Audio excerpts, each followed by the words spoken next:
निमाज़ फातिहा खां सवाइ न थींदी आहे। तंहिंजूं सूरतूं आहिनि टे। इमाम निमाज़ पढ़े थो, फातिहा खां सवाइ निमाज़ न थींदसि।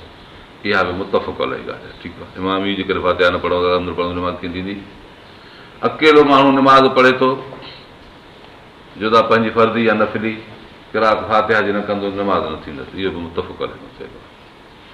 टीं सूरत आहे इमाम निमाज़ पढ़े थो, पोयों जमाती निमाज़ पढ़े, हुनजे पोयों बीठो आहे, फातिहा पढ़े की न पढ़े, इहो बि इन हदीस में दाख़िल आहे त जेकॾहिं इहो न पढ़ंदो त निमाज़ न थींदी। ला सलात इला फातिहा, फातिहा खां सवाइ निमाज़ न थींदी, छो त जमाती जी बि आख़िरी निमाज़ आहे।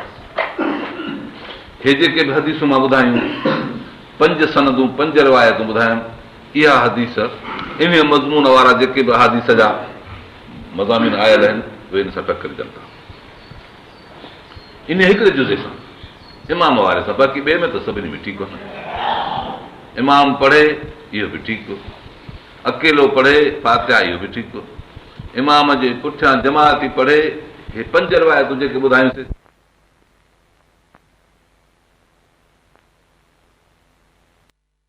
9 नंबर माना ला सलात इला बिफातिहतिल किताब जी। तंहिं करे इंसाफ़ त इहो आहे त इन्हनि 5 हदीसनि इन 3 तवजीह खे बाक़ी बंदि करे छॾियो। हदीस शरीफ़ सां टकर कोन थियो। हदीस शरीफ़ जे 3 मानाउनि मां हिकिड़ीअ माना खे 5 रिवायतनि बंदि करे छॾियो त माना जमायती खे न आहे पहिरियों, बाक़ी 2 हाणे फातिहतुल किताब जे पढ़ण जी माना वञी हीअ बची त इमाम बि पढ़े, अकेलो बि पढ़े, जमाती न पढ़े। फ़ैसिलो त इहो आहे, इंसाफ़ सां बसि थी वियो। मगर इन जे मथां थोरो कलाम त ला सलात इला बिफातिहतिल किताब जी पर माना ज़ाती इहा आहे त इमाम जे पुठियां बि पढ़े, इहो मसइलो वॾो आहे। अया इहा माना ला सलात इला बिफातिहतिल किताब जी जीअं इमाम पढ़े इहा माना अथसि, अकेलो माण्हू निमाज़ थो पढ़े इहा माना बि अथसि, जमायती इमाम जे पुठियां पढ़े, अया इहा माना आहे इन हदीस शरीफ़ जी? इन खे ॾिसण वारो जे इहा माना आहे त पोइ 5 रिवायतनि सां इहा माना कटिजी वई। जे इहा माना ई न आहे त पोइ त कटिजण जो बि सुवाल कोन्हे। मसइलो आहे एतिरो। इहा रिवायत आंदी उबाद बिन सामित साहिब या रसूलुल्लाह सल्लल्लाहु अलैहि वसल्लम, हुज़ूर अनवर सल्लल्लाहु अलैहि वसल्लम फरमायो ला सलात लिमन लम यक़रा बिफातिहतिल किताब। बुखारी शरीफ़ जे 104 सफ़े में थी अचे पई, पहिरीं जुल्द जे अंदरि आहे। ॿी रिवायत में थो अचे ला सलात इला बिफातिहतिल किताब। इन हदीस जो 2 आयतनि क़ुरान जे सां बि टकर थिए थो। इन 3 नंबर माना जो, बाक़ी 2 जो न। 2 माना जेके पहिरियों आहिनि त इमाम बि पढ़े, अकेलो बि पढ़े, इन्हनि जो न। बाक़ी इमाम जे पुठियां पढ़िजे, इन्हनि 5 रिवायतनि सां टकर ऐं क़ुर जे आयतनि सां टकर इन हदीस जे इन 3 माना जो थिए थो। क़ुर जी कहिड़ी आयत सां? मुज़म्मिल सूरत में थो अचे फ़क़रउ मा तयस्सर मिनल क़ुर।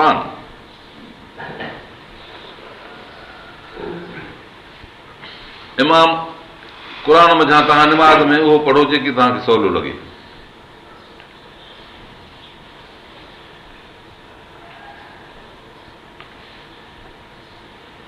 जेकी तव्हांखे सवलो लॻे उहो पढ़ो।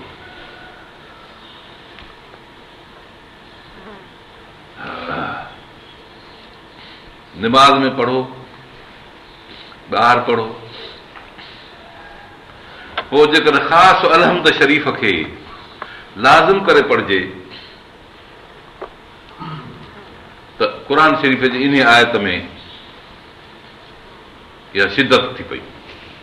अलाह फरमाए त जाताऊं वणेव क़ुर पढ़ो, ऐं इन हदीस शरीफ़ मालूम थिए थो फातिहा ज़रूरु पढ़ो। ऐं क़ुर थो चए जातो वणेव पढ़ो, तव्हांजी निमाज़ थींदी। त मफ़हूम में टकर थी पियो। क़ुर कराए सवलाई, हीअ हदीस पाबंद रखे फातिहा में। इहा पाबंदीअ वारो मसइलो जेको हिन हदीस मुंहिंजा मालूम थिए थो, इहो क़ुर शरीफ़ जे आज़ादी वारे मसइले सां टकरिजे थो। क़ुर थो फरमाए, अलाह थो फरमाए जातो वणेव थो पढ़ो, बसि तव्हांजी निमाज़ थी वेंदी।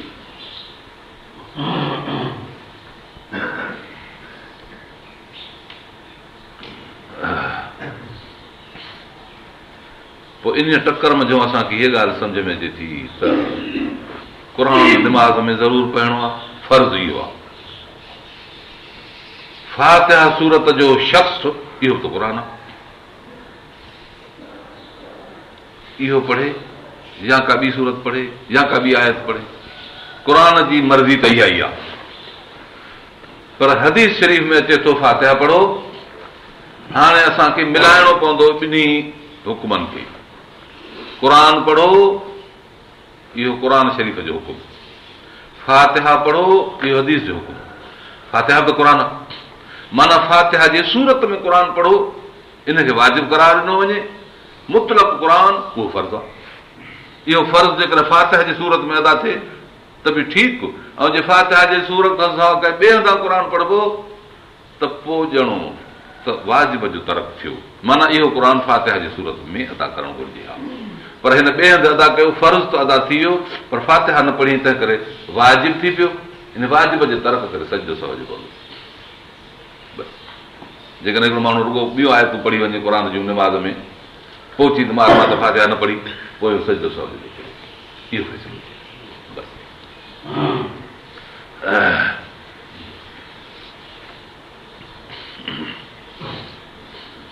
लासलत वारी हदीस में निमाज़ में अलहम्द पढ़णो इहो ज़रूरी ईअं मालूम थियो। तंहिं करे उलमा किराम क़ुर ऐं हदीस जे ॿिन्ही मानाउनि ते अमल करण लाइ इहा तहक़ीक़ कई त फ़क़रो मां तयसर मिलियल क़ुर जे हुकुम सां क़ुर शरीफ़ पढ़बो, लासलात फातिहतुल किताब जे हुकुम सां अलहम्द वारो क़ुर निमाज़ में पढ़बो, त जीअं हदीस ते बि अमल थी वञे, क़ुर ते बि अमल थी वञे, निमाज़ इन नुक़सान खां बची पवे। नुक़सान कहिड़ो आहे त अलहम्द पढ़णु वाजिबो। ऐं जेकॾहिं कंहिंखां हलियो वञे, अलहम्द हलियो वञे त सजदो सहज ॾेई पूरो करे। कंहिं शख़्स निमाज़ में क़ुर मां कुझु बि न पढ़ियो त निमाज़ ई न थींदसि। पर जे क़ुर पढ़ियईं ऐं रुॻो फातिहा पढ़ियईं त काफ़ी अथसि, ऐं ॿियूं आयतूं पढ़ियईं उन सां गॾु त पोइ त निमाज़ मुकमल आहे। पर जेकर फातिहा न पढ़ियईं ऐं ॿियूं आयतूं पढ़ियईं त इहा खोट सॼे सौ सां पूरी करे छॾी।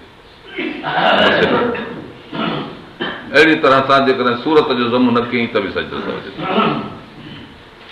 हीउ वियो क़ुर जे आयत सां टकराव जो मसइलो।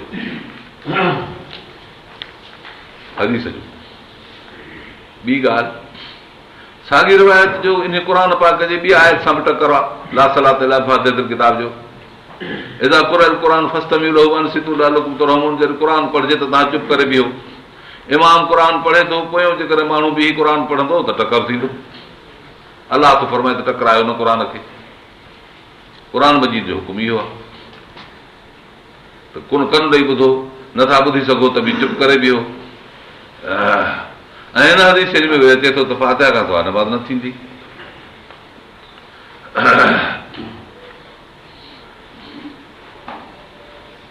निमाज़ मां तव्हांखे अॻे ॿुधाए चुको आहियां त टे क़िस्म।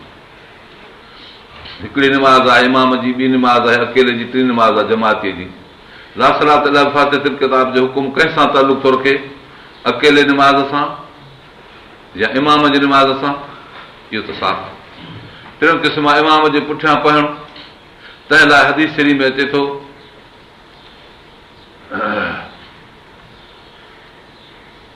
हदीस शरीफ़ में अचे थो हिकिड़ी रिवायत आहे, उहा रिवायत आहे मालिक खां, उहो अबुल क़ासिम खां थो रिवायत करे, अबू नईम खां थो रिवायत करे, अबुल क़ासिम खां न पर अबू नईम खां थो रिवायत करे, वहब बिन कैसान खां थो रिवायत करे। उन ॿुधो हज़रत जाबिर बिन अब्दुल्लाह खां, चई त मन सल्ला रकातन लम यक़रा फ़ीहा बिउम्मिल क़ुरान फलम युसल, जंहिं रकात पढ़ी ऐं उन उमुल क़ुर न पढ़ी त निमाज़ न पढ़ी इला वराल इमाम, मगर इमाम जे पुठियां हिकु पोइ परवाह न आहे। मौत इमाम मालिक की रिवायत, मतिलबु त इमाम जे पुठियां फातिहा पढ़णु लाज़िम न आहे। हदीस में इहा सम्झ में आई, इहा ॿी रिवायत आहे। पर जीअं त इहा हदीस मशहूरु आहे, तंहिं करे इमाम जी क़िराअत हूंदे बि मुक़्तदीअ खे फातिहा पढ़ण जो इज़ाफ़ो करणो आहे। उनजो जवाबु उसूल हदीस जे रिवायतनि मुताबिक़ ही आहे। उहो कहिड़ो आहे?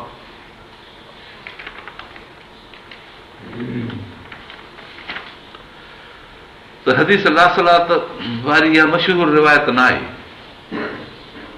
मशहूर मुस्तफ़ीज़ मुतवातिर, ख़बर वाहिद, ग़रीब, इहे हदीसुनि जे दर्जेवार नंबर आहिनि हिकिड़ा। जॾहिं मशहूर रिवायत न आहे त क़ुर पाक जे हुकुम ते ज़्यादती करणो ग़ैर मशहूर रिवायत समन हुआ। अल्लाह ऐनी लिखे थो त ला नुसलिम अनहु मशहूर लिअनल मशहूर मा तलक़ाहु ताबिऊन, ताबई जेके वठनि क़बूल करे बिलक़बूल, वलाकिन इख़्तिलाफ़ ताबिऊन फी हाज़िल मसइल, इमाम जे पुठियां पढ़ण में ताबिईन जो इख़्तिलाफ़ जी माना इहा ला सलात इल्ला फातिहतिल किताब वारी रिवायत मशहूर रिवायत जे दर्जे ते न आहे, छो त ताबिईन हिनखे तलक़ी बि क़बूल न कई आहे। वॾो उसूली मसइलो आहे। उन वक़्त में जेकर ताबीन जे ज़माने में साहबा खां बाद मुतफ़क़ मसइलो हुजे हा त असां सम्झजे हा त रिवायत मशहूर थी वई आहे।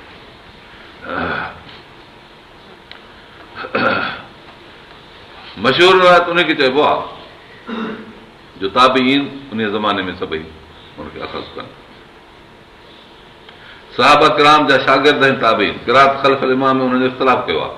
इन में मालूम थिए थो त अहिड़ियूं रिवायतूं उस्तादनि सॻोरनि साहबा किराम वटि बि मुतफ़क़ न हुयूं, तॾहिं त शागिर्दनि में इख़्तिलाफ़ आयो आहे, किन पढ़ियो किन न पढ़ियो। जॾहिं किन पढ़ियो किन न पढ़ियो त इहो मुतफ़क़ मसइलो न थियो न।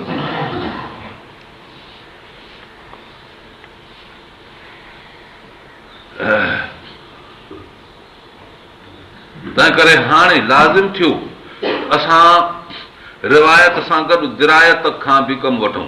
दिरायत चइबो आहे दिमाग़ में जेका अलाह ताला सम्झ ॾिनी आहे त इन क़ुर हदीस जे मसइले खे ग़ौर करे ख़ूब सम्झिजे। दिरायत जे तरफ़ असांखे मुतवजो थियणो आहे। ऐं इन हदीस में असांखे सोच करणी आहे त इन हदीस जी माना वाक़ई इहा आहे त इमाम जे पुठियां बि पढ़ो। हाणे मजबूर थी ख़ुदि इन हदीस में असां फ़िक्र कंदासूं, छो त साहबा किराम में बि असांखे इख़्तिलाफ़ लभे थो न, किन पढ़ियो आहे किन न पढ़ियो आहे। पोयों ताबईन में बि ईअं आहे, किन पढ़ियो आहे किन न पढ़ियो आहे। चइबो त उस्तादनि में यानी साहबा में बि इख़्तिलाफ़ हुयो, त असांखे सोचणो आहे त इहा माना साहबा सम्झी, छो न सम्झी त पढ़णु घुरिजे।